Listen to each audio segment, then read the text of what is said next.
What's up guys, it's Joseph, and in this video I'm going to show how to use the Wheeler handgun sight tool to install or remove sights from a Glock. So this is my Glock 34 Gen 5, and I removed the stock sights, and then I bought some suppressor height sights from a local shop, and they do free installation if you buy there, so they installed these. But I noticed they're a little bit too much to the right, so I'm going to show how to use this tool and push them to the left. And then you would use this tool in pretty much the same way in uninstalling sights as well. One tip is if your stock sights are well centered, before you remove them, use a pencil and mark where it sits on the slide. And that way when you're installing the new sight, you can center it up to match. So this is how it would come out of the box.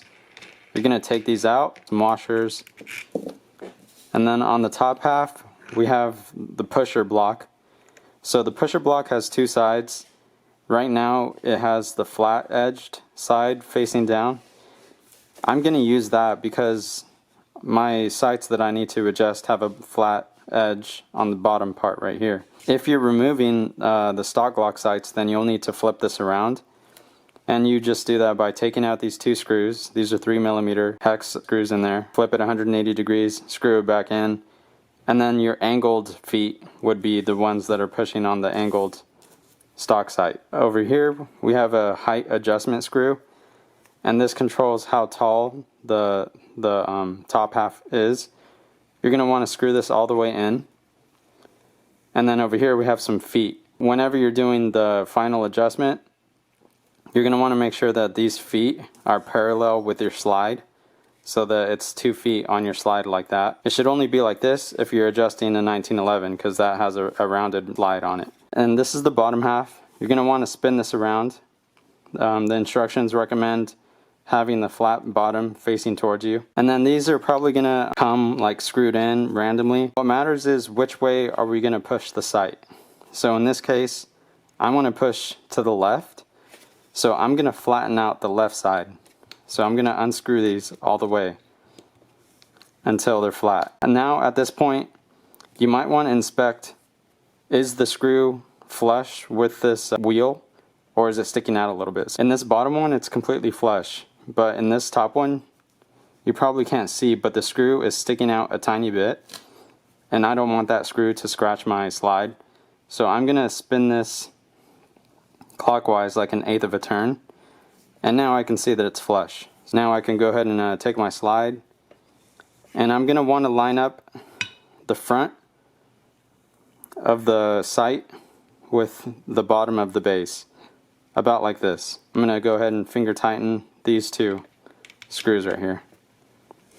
And then I'm using a stack of like 10 patches on the bottom of the slide, just to balance things out a little bit. I'm going to use these lines just to make sure that my pusher block is pushing exactly perpendicular. Alright, now I'm going to go ahead and put the top half on. I already pre-centered this basically, and this was pre-centered at about the 25 line, so there's a roller here.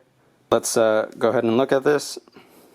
The pusher block is too tall, so what I need to do is go up here and lift a little bit and go counterclockwise, and then drop back down. And as I unscrew this, the top half is going to go more downward, right? So I'm going to keep doing this, kind of like trial and error, until the bottom feet of the pusher are lined up with the bottom of the sight. You want to make sure that your sight is basically centered inside of the pusher, and mine is like close enough. Now I'm going to go and make sure that the 2 feet parallel with the slide, how I mentioned earlier. So we're all good there. Set this back down. Now I'm going to put these nuts back on the top. Okay. And this adjustment wheel works exactly how you think it would. When you go clockwise, it pushes the pusher in this way.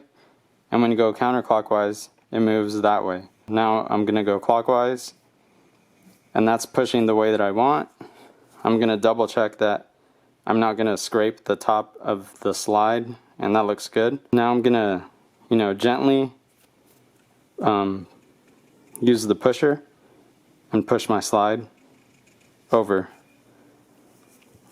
that might be all I need to center this up. So now I'm going to loosen this, loosen these, loosen these. I'm looking for equal space on both sides. It looks centered from the back, so I'm going to go with this and I'm going to try this out at the range to see how my sights are. And here's the finished product. Perfect height with the Trijicon SRO. And that's about it. Alright guys, hope that helped. If you have any questions, you can leave that in the comments and I'll get back to you. Please like, subscribe, and share, and then I'll talk to you guys next time. There's a little screw that goes into the bottom of your front sight, and so you're going to need a 3/16 driver, and you might want to use some blue Loctite in order to make sure that it doesn't back out.